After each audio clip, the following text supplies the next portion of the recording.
Hi everybody, I'm Saki, and welcome to Leave the Review, Take the Cannoli. This is a shitty movie review show. We need you to get on Tony's level. First off, have 3 beers before you start. Then remember, every time Tony swears, take a drink. Every time Joe swears, take 2 drinks. Every time Tony rolls his eyes or looks bored, that's a drink. Every time Joe talks over Tony, another drink. Every time Tony talks over Joe, 2 drinks. Every time a dog pops into a shot, that's a drink. Every time you see a giant pussy, 2 drinks. If Tony yells at Joe, you waterfall that bitch and get another. Remember, if you drink wine, you're not classy, you're just drinking a little cheaper. And if you're drinking hard liquor, I kinda sorta hope this kills you. Thank you very much.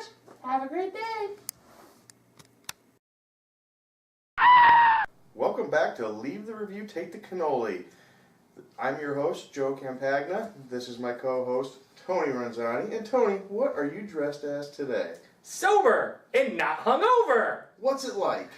This is what real normal people feel like on a daily basis. It must be a bitch being you right now. Joe, I can feel my feelings, and I feel dead inside.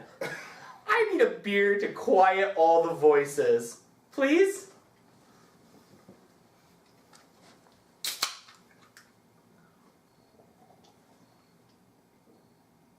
Oh.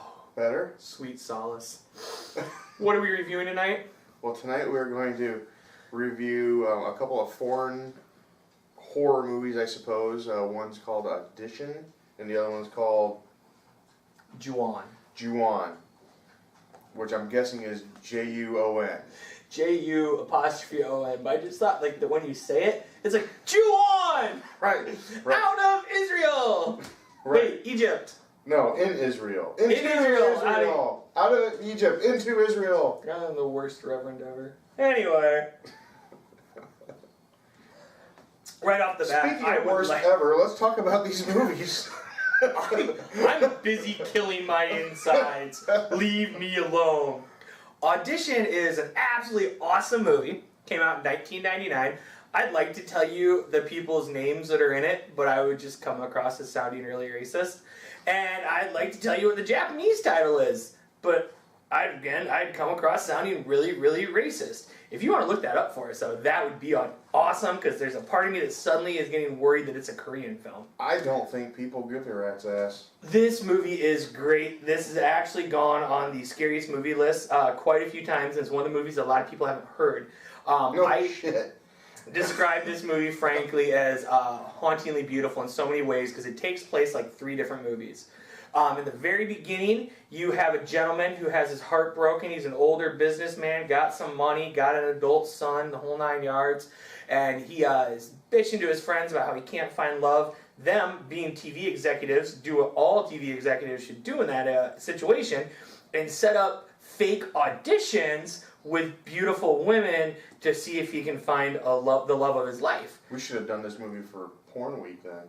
The second section to it is going to be actually kind of a romantic comedy. You get to see them falling in love, and it's kind of sweet until she looks at him and she says, like, you need to love me and only me. And he's like, that's cool, babe. And then she's like, oh, you have a son. He's like, yeah, I have a son. She's like, you love your son? He's like, yeah, I love my son. She's like, I said only me. And she makes Glenn Close's Alex from Fatal Attraction look like a pansy. Because the last 15 minutes of this film play out is just some of the most... This is the very first movie that I ever had to stand up from my seat, and I stood in the doorway watching it like that, making sure that I could keep my pizza in. It was so great. Most movies have peaks and valleys as they go, so your emotions are on a little bit of a roller coaster. This one only has valleys. This movie absolutely builds up for 100 minutes, and the last 15 are some of the creepiest things I've ever seen. I'm going to throw it over to Joe now, somebody that just doesn't respect foreign movies in any way. So let's get his opinion. You know, I thought all day about what I should rate this movie on the Stubby scale, and I just can't. I don't want to give it any rating. It was so awful. My feelings exactly. No, he's pissed at what you're saying. It was just an awfully boring movie in the beginning. Now, I will say this. I don't know about scary. What did you say is top scary movie or something? I don't know about scary, but very disturbing in the end. I will give you that. Extremely disturbing. If you are into gore, not that it's not. They don't show. It's really not terribly gory, but if you're into like a Saw type of thing, you know, then this movie, at least the last 15, 20 minutes of it is for you. It's, I will say, I don't know who the actress is, but she does play the creepy person very well. Because the way her little innocent voice is, and as she's sawing off people's limbs and things like that, it's very, very creepy. You know, unlike Tony, I wasn't standing in the corner of the room cowering or anything, but I was sitting in my chair wondering why I'm watching this. Because there really was no point. It's because we have our movie review show. Well, that is why. But I'm still wondering why Tony made me watch Let me fucking help you there, Joe. We got a movie review show. Sometimes you gotta watch shit. Right. Shit is right. Sometimes you have to watch shit. But this is a movie that, guess what? You'll never find it anywhere. You don't have to watch it. You won't miss anything. So, but I'm not going to rate it because it might be a good movie. I don't know. It felt like a waste of time to me.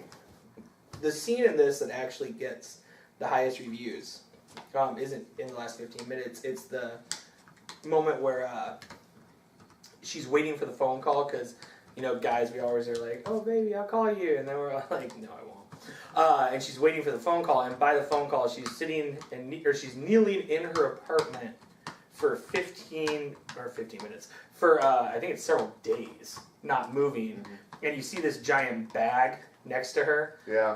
And of course you don't know what's in this burlap sack. And then when the phone rings, it moves. And then later you get to see what's actually in the sack. And it's awesome. I guarantee you. What were they feeding the thing or something? It was her vomit. Vomit. She was eating and then vomiting up for that thing to eat. And I don't know if you know what that thing was. Well, I'm not going to give the spoiler away, so. You can tell me after. Yeah. But no, I really do. I think if you like these kind of movies, this is one to definitely check out. It didn't change history. It's nothing like that. I'm gonna give it 3 stubbies because it does creep me out, and it has some innovative shots. It has the ability that when you really think back on it, goes like, wow, that's really creepy. And this is like with Cape Fear, some of the most creative things I've ever seen done with piano wire. So like I said, he's not gonna rate it. I'm gonna give it 3 stubbies. I definitely think you should check it out. And just know afterwards that acupuncture is apparently awesome, especially if it's forced. Thank you very much. We're going to move on to the next one.